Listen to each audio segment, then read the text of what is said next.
Hi everyone, it's Alexis. Welcome to this first live. I'm super excited to start and test this new format with you guys. I'm gonna wait a bit. I think there's a few people already. Hi Donald. Hi Philip. Thanks for sharing all of this. Actually, I was about to share three secrets, but I'm gonna add a fourth one because of you guys. It gave me some ideas of things we should include. Let me know if you can hear me well, because it's the first time I'm doing it. I'm not sure whether my mic works. I guess it works because there's some lights on it. And we can get started in a bit. So yeah, glad to have you. And I think the idea of this call is to really use things that work with my clients, obviously, things that I also confirmed with different studies that I read online about neuroscience and psychological study. I'm going to start with one key technique, key strategy that you might be aware of. It's obviously the no contact, but I'm not going to talk about no contact in a way that you might have heard, because what I found really difficult with my clients and people I speak with is that the no contact without any context, without any knowing your situation, without knowing the psychological profile of your ex, the reason of the breakup, is really something that doesn't mean anything. There's one aspect of no contact that is very important, is to break the dynamic of you being clingy, of you trying to make your ex react. Usually breakups are kind of emotional, and we want to press on the reset button. And that's why if you've tried to convince your ex that you should get back together and you notice that it didn't work out, it's very healthy and it's a good strategy to start no contact. Now, the question is, how long should you break no contact? Would that work with my ex? This really depends on your ex. I'm going to give you a few examples that I've seen with recent cases of mine. Avoidance. Your ex is an avoidant personality. The problem with avoidant personality is that they have the ability to move on way quickly than you probably. They have the ability, that deep sort of something that they developed in childhood through their adulthood, is to really how they can detach themselves, how they can be really strong and beyond on their own. The core aspect of someone who's avoidant is someone who's able to self-soothe. And so therefore, in a way, for most avoidant people, they don't really suffer a breakup. And you can argue that they won't necessarily suffer not being in touch with you. That's actually what they're after. That's actually the reason sometimes, or perhaps they broke up with you, because that relationship was too overwhelming. And so by doing no contact, actually, you might be shooting yourself in the foot without knowing.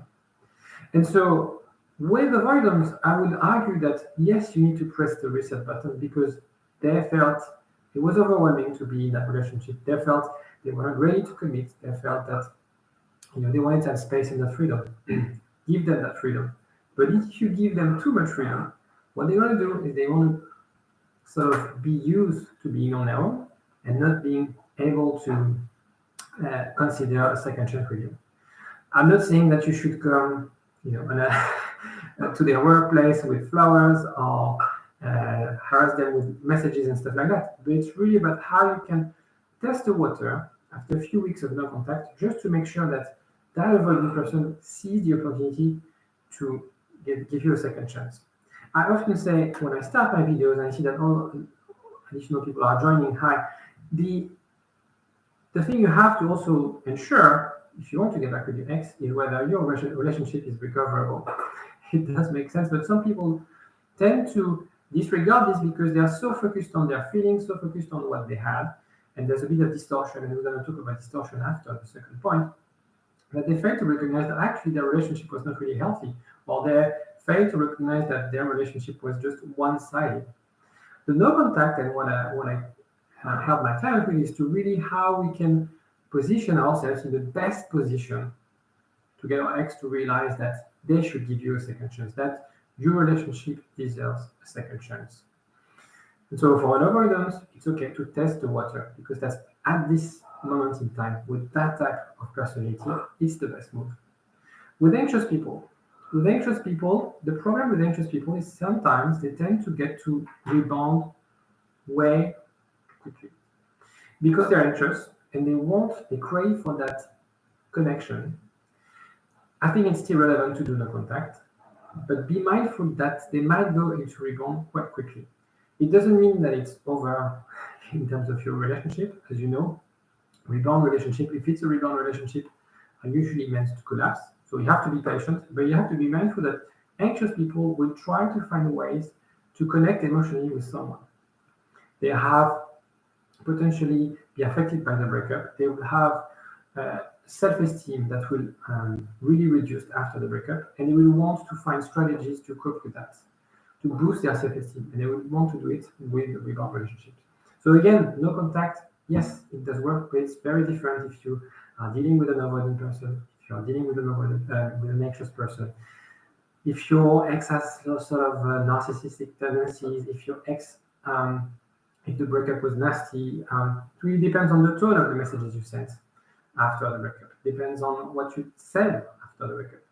It's very important, and I think context is extremely important when you apply those tips, the no contact strategy. It really depends because one no contact strategy can be efficient in one relationship, one other no contact strategy will actually be really dangerous. So be mindful about that. And I'm just reading some, does no contact work? Also, in case that you took them for granted, in that case, they left you by distancing yourself with no contact, and you're just confirming that choice. It's a very good question because I think, and I've seen that with cases where the dumpy was the male and the dumper was a female, and she thought like, he's not investing enough time. He's not showing me how much he cares for me. He's not showing me love, basically, that he loves me. And when you do no contact, they expect you to reach out to show them that you've changed, to show them that you love them. So it really depends on the contact. The problem with this, he took me for granted, I took her for granted type of situation is going to be hard for you to recover from that. So the no contact, yes, you press on the reset button, but don't think that just because you're going to tell them, yeah, I'm going to change, yeah, I'm going to do, I'm going to work out, I'm going to change job, I'm going to take care of the kids and things like that, that would be easy. It's really an ongoing process, and unfortunately, there's no shortcuts, but it's really about how you can show them day in and day out that actually their decision was the wrong one because you are able to change. That's your responsibility to show them and demonstrate to them that that breakup was actually an opportunity for you to change, a wake-up call. So you need to convince them not by telling them, not by sending them letter, but by doing it, right? And of course, if you are no contact, it's harder to show them. So what you have to also understand is no contact provides you the time frame and the space to work on yourself. Because if you're in what I call a recoverable relationship, i.e. a long, stable, loving relationship, what you have to change to get back with your ex is not something that you can change in a week. So you can use that no contact actually to work on yourself. Go see a therapist. My clients, they see therapists, so they seek help from my end to help them grow self-development. Maybe it's about physical aspect of you, the job, the work-life balance, maybe about your kids, the environment. There's so many things that you can change. Maybe it's changing, moving to a new city. It's not something you do in 1 week. So I think my point is really no contact. Yes, it's a good strategy. Yes, I had my clients either stay no contact, break no contact, implement no contact, but it really depends. That's what I do with my clients, is really adapting that strategy to their case. Hi, keep my exes.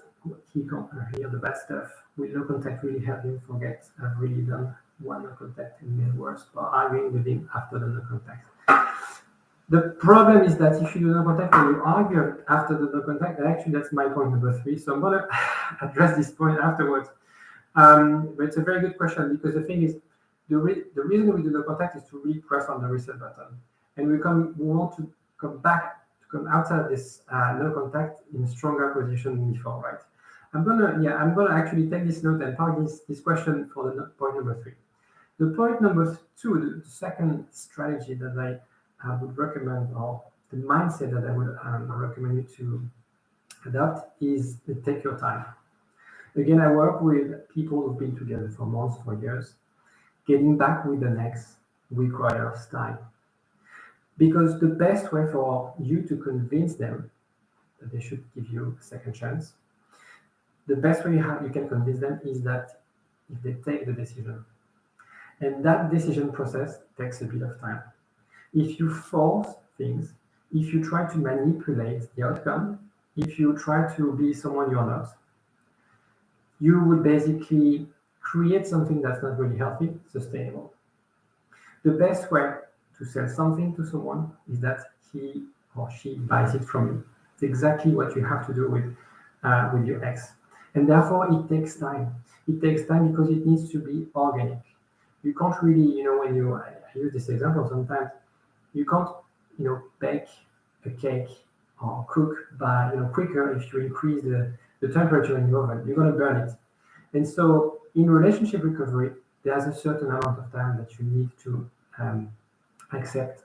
That's the way it is. And it's interesting because I think in a way, a lot of my clients, a lot of people I speak with, they are very fast thinker and they're very analytical and they always think one step ahead. But in that situation, it's really detrimental because it never, ever goes as quickly as we think. And that's normal. In a way, a breakup, because it's stressful, because it's sort of pushing you in a phase or in a place that you don't necessarily want to be in, will distort the time. When you're in pain, time really flies slowly. It's exactly the same here. And that's why you feel like, it's been 2 weeks, nothing. How come? I sent her this message. I sent him this message. We saw each other the other day and then nothing. It takes time. Let them, leave them some time to digest. Leave them some time to understand, to reflect. And if your relationship is recoverable, if what you're doing is going in the right direction, if they have feelings for you, sure enough, they will take the time to reconsider. They will think, and when they make that decision will be stronger than when if you force, when if you put the foot into the door. It doesn't work like this because they'll feel attacked, they'll feel like pushed in a way, and nobody wants to be pushed. Nobody wants to be forced to make a decision. Now the number 3, and I'm going to answer your question, Kim.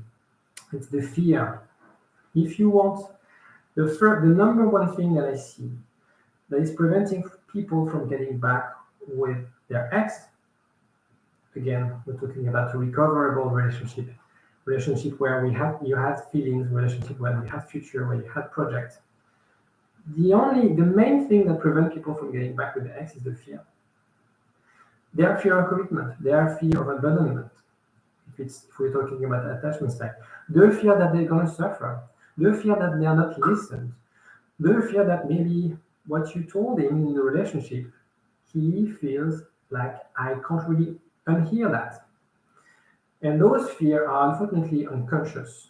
Maybe it's coming from childhood, maybe it's coming from past toxic relationship, and that's the problem. Maybe their fear of confidence, they are holding on to something because maybe there's something from their childhood, maybe there's something from different relationships that prevent them from being their true self, that preventing them from expressing that they are scared. And usually that's the problem, is that they will never expressively say what they are scared of.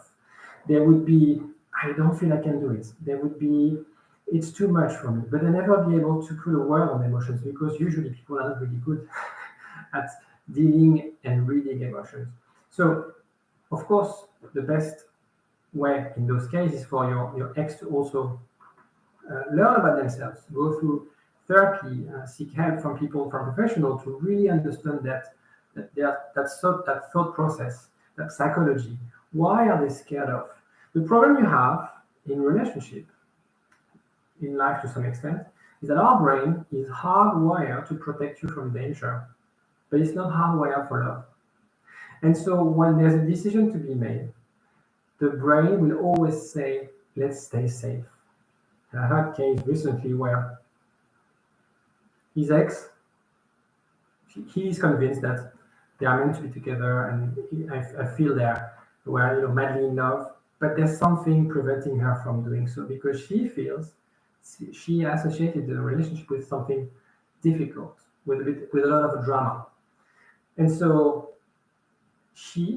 most people, we prefer no risk and no drama and no love than a bit of risk, potentially some drama, and a lot of love. So your job right now, if you want to get back with your ex, is to really ensure that you create a space that is drama-free. Is to really create a space where if you see your ex, they'll feel like it's easy. There's no confrontation. We're not going to talk about arguments. We're not going to talk about what you said. We're not going to talk about your mom. We're not going to talk about things like that. It needs to be really easy. The problem they have is that after the breakup, they sometimes have this idea like, I have feelings for her, but it's so complicated. It's like pain in the ass. So much drama. The fights. Always have to defend myself. Always have to, protect myself. I'm not myself. And so, of course, when we were together at the beginning, there was no drama. It was easy. That's where you have to aim, where you have to be, is to really in a place creating that safe environment. If, for example, let's take the attachment style thing. If your ex is avoidant, don't oppress them. Don't be overwhelming.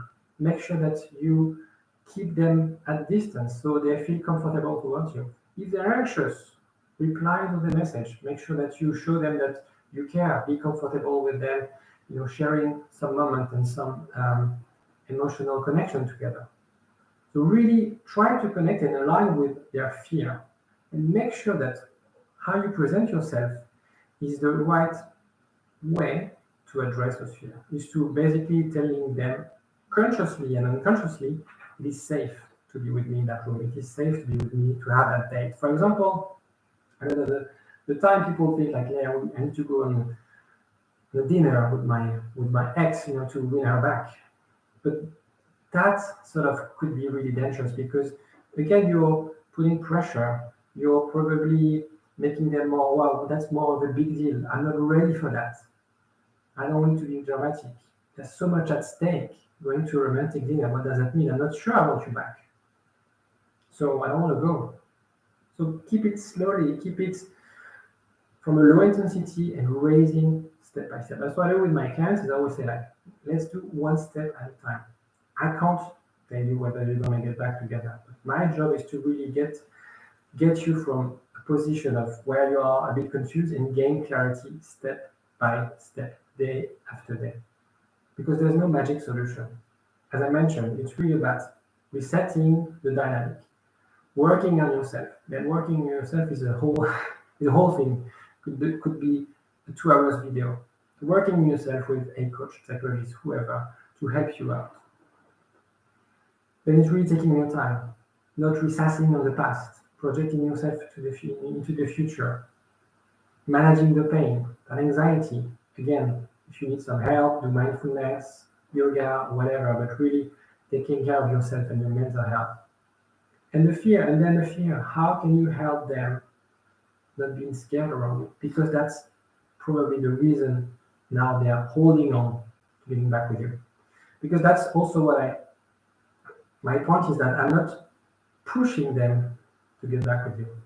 I'm just removing the fence that is between you and them, because there's something preventing them from getting back with you. Again, if you're fitting the criteria of being in a recoverable relationship, this is what I assess in the quiz, and that's why I want my clients to get onto that, to take the quiz, so I'm sure that they can provide them value. If you have a score below 15, it means it's time to move on. If you have a score above 15, if you have below 15, you have to move on. Above 15, that means maybe there's a chance. Is it 100%? No. But we assess together. There's a lot of confusion right now. We're going to gain clarity and see how we can work on that. So let me have a look at some questions. I hope you're all good, everybody. Samuel, please tell how to understand, was it real love, and was love at all 2.5 years relationship long since breakup? And said she lost emotions at all. Can real love fade?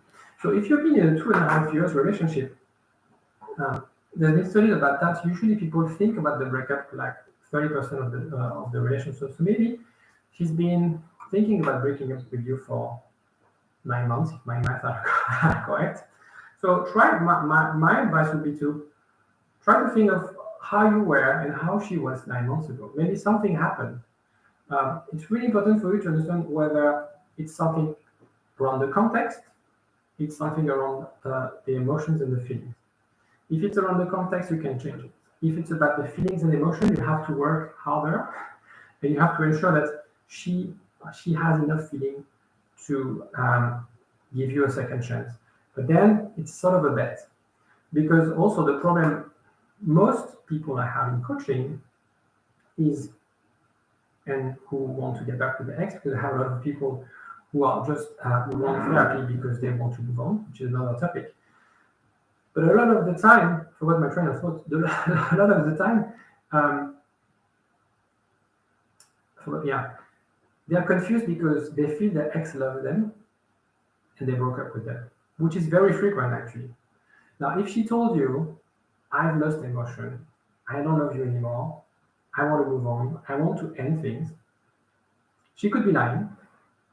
And one way, when she could be telling the truth, if she's telling the truth, it's time to move on. But one way to ensure that she's not lying is to do this famous no contact. And you can test the water in a month or two. Maybe by seeing her, like seeing you 1 or 2 months after the breakup, she realized that she made a mistake. It does work, and if you've changed, if the reasons of the breakup are no longer there, if she sees that you have the potential to ignite the flame between you guys, but there's a lot of if. So you have to be ready. And in that type of situation, to be honest, it's going to be difficult. It's not impossible, but it's going to be difficult.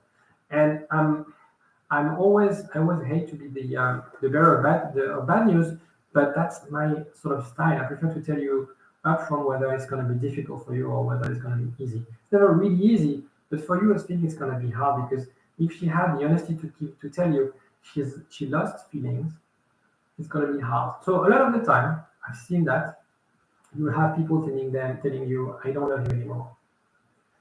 2 weeks after, they go back, crawling back to their ex. So be mindful of the words. Okay, some people, they say words to protect themselves because they want that space, and they tell you, like, I have no feelings whatsoever. I have no, I won't see you anymore. That could hide something else. So perhaps, but I guess we'll need to take that offline and have a call. So what happened during that breakup? What were the words exchanged? Those last 9 months, what happened in the relationship? That could also help you analyze what you should be doing next and the probability of you getting back together. Let me check if there's another question. Or speed of 3 months with no contact. Change your mind after she said her and myself wasn't enough. Philip, so after Philip. And that's the thing with no contact. I think when you've done no contact for 3 months, and you're not sure whether you can get back with them. I don't know how long you were together, but there's no point sort of waiting anymore. Why don't you test the water? Why don't you gain clarification?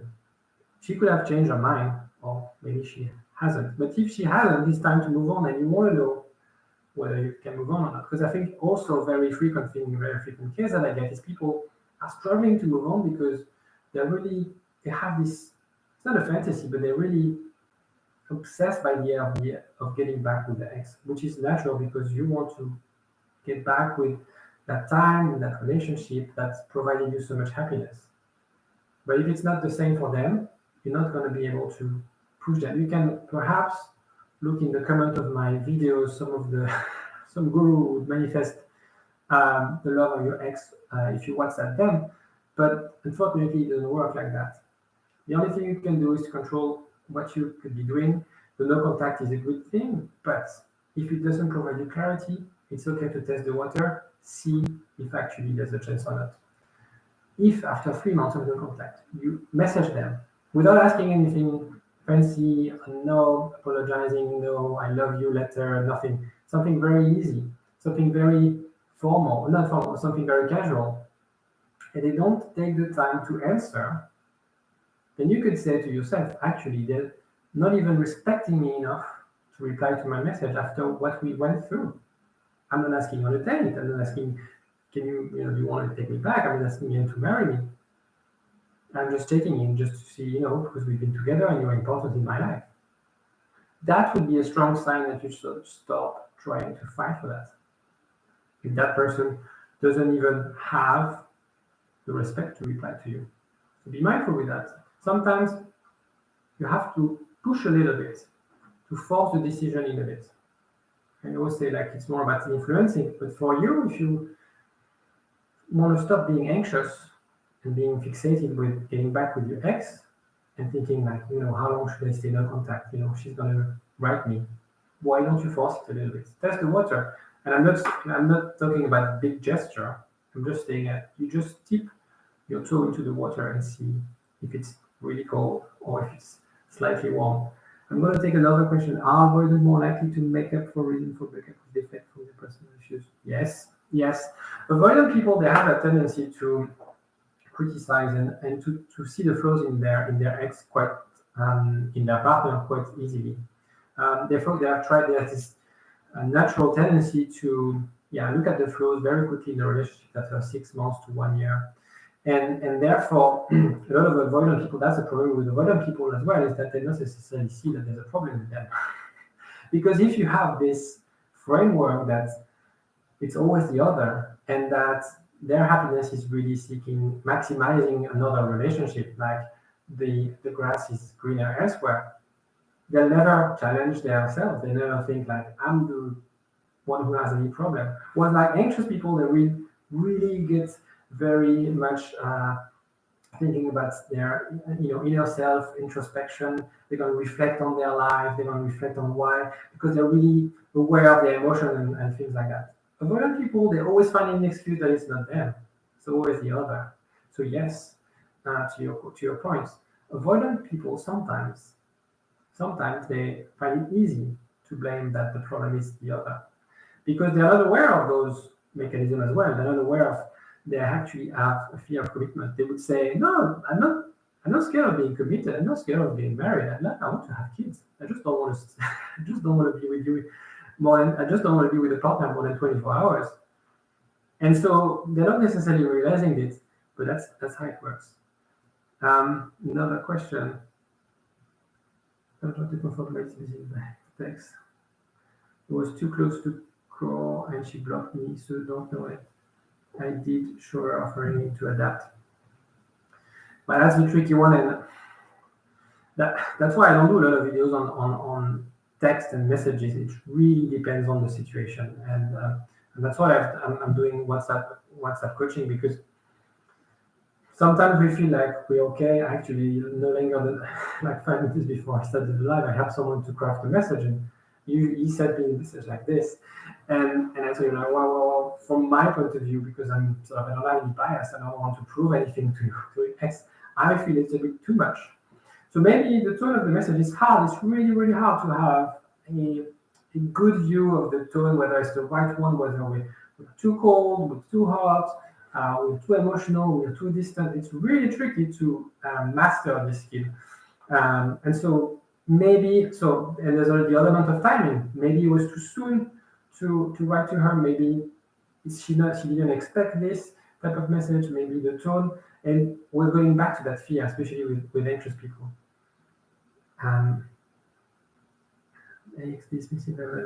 Donald, let's get Donald. I think it's going to be difficult if I'm completely honest, but happy to have that chat on WhatsApp if you want. I leave my WhatsApp number in the comment section at the end of the live if you want to reach out, and if you have any specific questions, because it's going to be complicated. If it is on a rebound relationship after a few months, would it be appropriate to write a letter recognizing all the mistakes that I've done, saying I'm sorry if there is no way I can tell you? So the letter thing, I'm always hesitant to the letter thing, because it's kind of why you didn't say that before type of thing. And also the fact that he or he's in a rebound relationship, then you're sort of obstructing that rebound. You don't want to burst their bubble. You don't want to be the one bursting their bubble. And so you have to really, in a way, and again, it's hard to answer those questions because I need to know more. And unfortunately, I don't have time, and I don't think you want to disclose all your personal life here. But it's really about the letter. I think the letter has a good purpose if you're not asking anything. If it's just like, this is what I have. The problem with the letter, because I've seen tons of letters, is that usually you share too many things. You have to also acknowledge that a breakup, the reason you guys broke up, is of course partially because of you, but it's also partially because of them. And so you don't necessarily want to keep them on a pedestal and put, and lower yourself down. Because by doing that, you send that letter. So I just want to make the point that if you send that letter, nothing happens. Does it help you?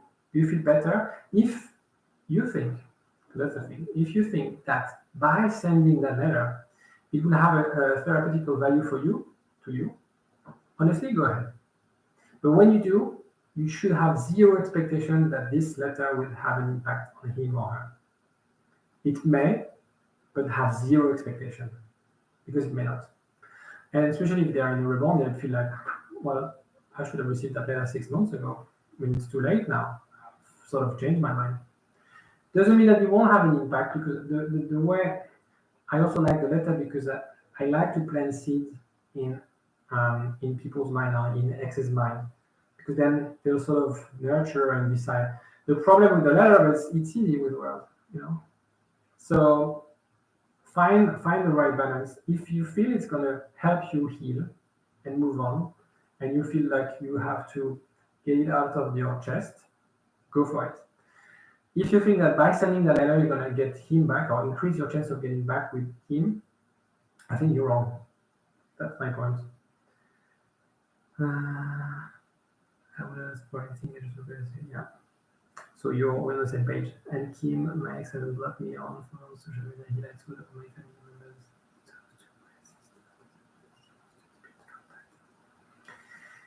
It means that, so for Kim, so yeah, I should actually read aloud. So if your ex is always active on social media, does it mean that he still wants to stay in touch? It means that you're important in his life. So depending on what is his definition of important in your life, maybe he's happy to be friends. Maybe he's happy to have you around. Maybe the problem with social media is going to be it's very easy to over analyze. It's very easy also for their ex for your ex to use it as a way to hurt you or to show how, look, this new job, look, this new girlfriend, look, this new life, I'm so happy without you. So I'm really mindful of the social media. I'm not a big fan myself of social media. Especially in those cases, you have way more to lose than to gain. I'm going to take one last question, and after I wrap up, there's the more question. So what I do. Thank you very much for joining me. I was a bit, I don't know, it's a new.